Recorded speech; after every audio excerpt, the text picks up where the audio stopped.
Peter Evelyn Northstar here from The Divorce CEO, coming to you with another video.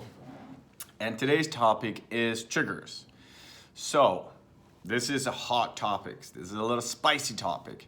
So we all have triggers as human beings, things that emotionally makes us angry, sad,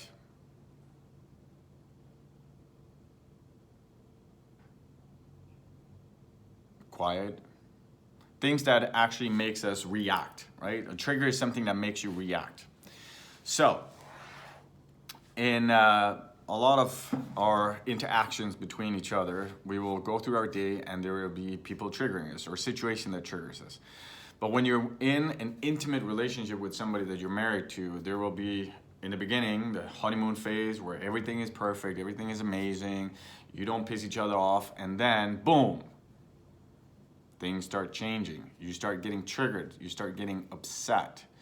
Now, for myself, the first at least two and a half years in my marriage was amazing. It was almost too good to be true. We were head over heels in love. It was like taken out of a fantasy story. It was like a Hollywood movie. Like, we were so intensely in love with each other that, you know, there was nothing to fight about. But then as we started living together, things started changing, right? Like, I came from a different country, moved to Canada, and then we started living together. And then all of a sudden, reality sets in. And then you have all these things that start triggering you, things that make you angry, things that most of the time comes from your childhood, that then becomes your stories, your narrative in your mind that then triggers you or you have an emotional response to. So when I moved to Canada, I had a lot of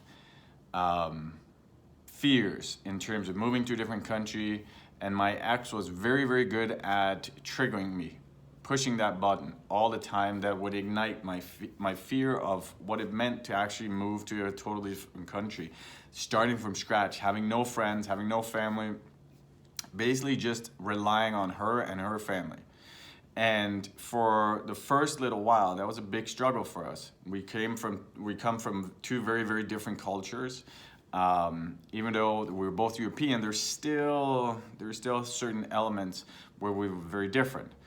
And that in the beginning started creating friction and tension between us. And we started, or I at least started noticing there was a lot more fighting going on, more irritation, more hostility, if you might say. Yeah, and at times I would just act like a complete asshole because I was scared and I didn't know how to express my fear of being in a totally different country, basically being alone. And as a man, you're not supposed to be like scared anyway. So it's hard to verbalize that, especially to the woman you love, because you don't know how she's gonna react, right? And if there were situations where sometimes I would share that I was scared of certain things, she'd be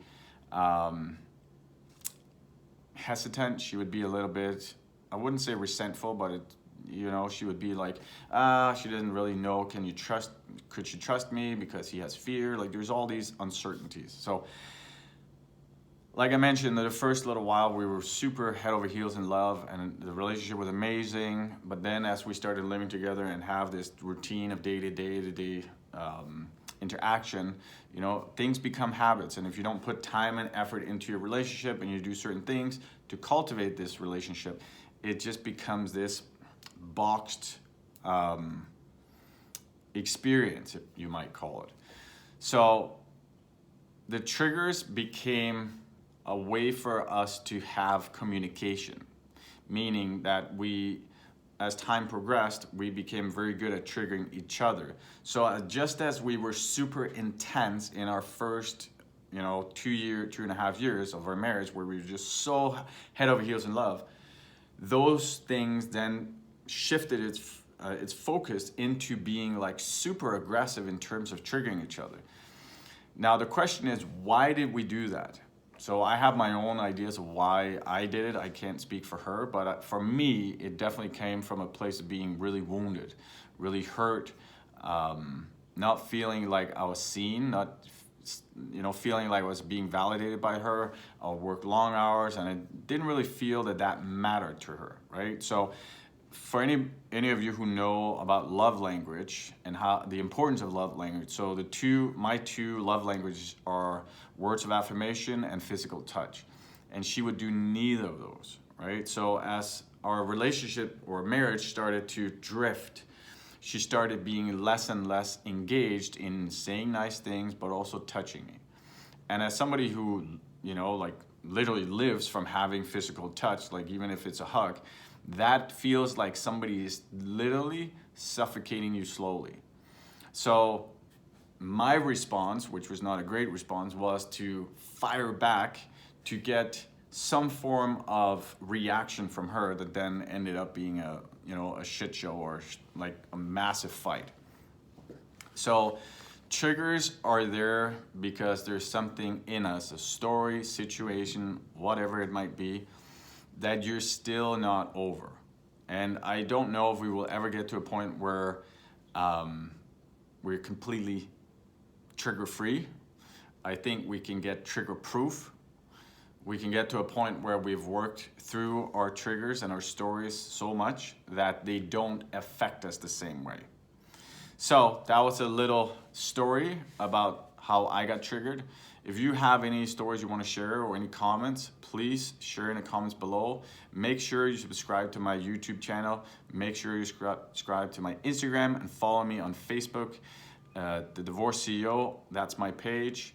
This is primarily for divorced businessmen or CEOs or entrepreneurs, but primarily for men. That doesn't mean that you ladies are not more than welcome to watch these videos. It's just the audience is more male based in this. But anyways, hope you enjoyed this story, and I'll see you tomorrow.